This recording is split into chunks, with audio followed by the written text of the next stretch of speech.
Today we're going to practice a reading strategy that's very important. It's probably the most important one. We're going to practice a strategy called check for understanding.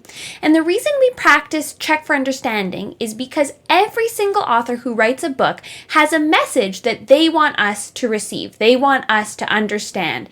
And so if we don't understand what we're reading, we're really missing the whole point of reading. So I might be saying the words correctly, I might be following from page to page, but if I don't understand what's going on, there's really no point in me reading that story. So let's read a book together and we'll practice that strategy of check for understanding. So every once in a while, I'm going to stop in my reading, check and see what do I think is going on? Do I understand what's going on? And if I don't understand, I'm not going to keep on reading and just power through. I'm going to stop and go back and make sure that I understand. So I'll fix that up. Let's practice that with a story. So the book I'm reading you today is This Is Not My Hat by Jon Klassen, and I'm reading it with permission from Candlewick Press.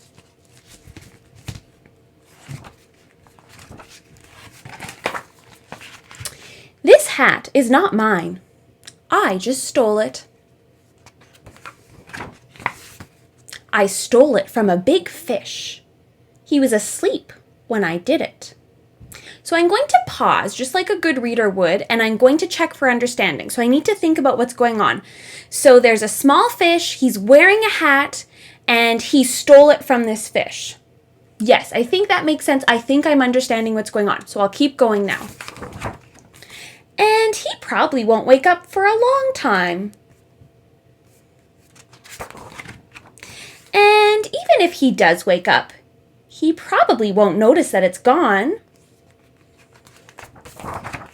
And even if he does notice that it's gone, he probably won't know it was me who took it. So I'm going to pause here and I'll check for understanding. I'll make sure I'm understanding what's going on.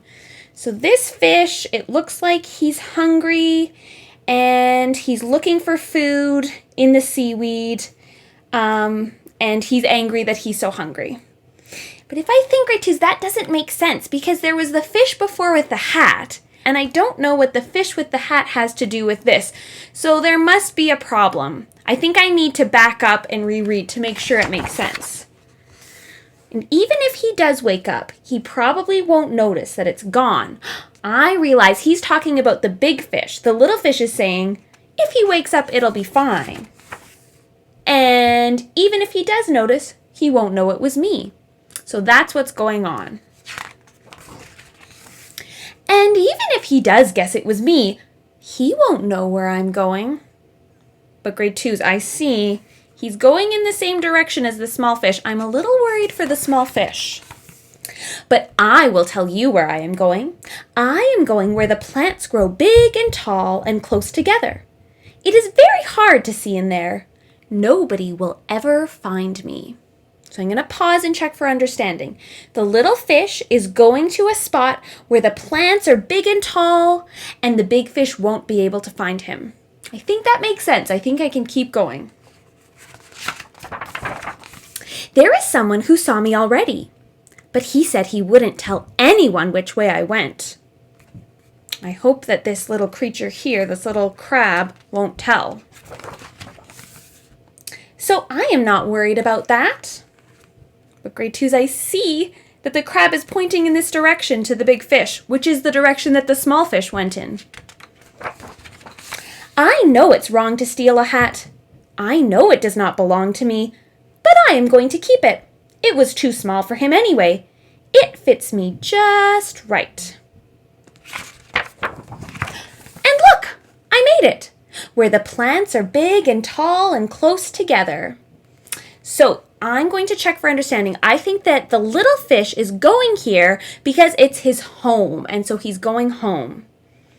But if I think back, he was talking about hiding, so it must not be his home. He was talking about the plants, and I'm trying to think back. I think he said the plants were big and tall, and no one would find him there. So I think it's actually that he's going to hide in this place because the plants are so big. I knew I was going to make it. Nobody will ever find me. But grade 2s, if I use the picture here, I see that the big fish is going exactly to the right spot where the little fish is. This page doesn't have any words. It just has a picture of the plants. We don't know what's going on. And this picture is very interesting. The big fish is coming back out of where the plants are. The crab is watching him.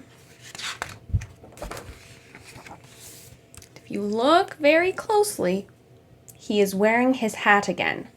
So let's check for understanding. I think that he caught the little fish and either he took the hat and left, or grade 2s, I'm wondering if he maybe even ate the little fish, took the hat, and went back to his napping spot. I think that makes sense. I think I can give a check for understanding. All right, grade 2s, that's the end. So as you're reading your books this week, make sure you're checking for understanding every few pages to make sure that you understand what's going on, that it makes sense. And if it doesn't make sense, I want you to pause, go back a bit, and try to fix that up. Figure out what is going on. What are the characters thinking? Or what are the facts I'm being told? Or how do these different pieces fit together? We always want to make sure we understand our reading because that's the most important part of reading. Happy reading. Bye.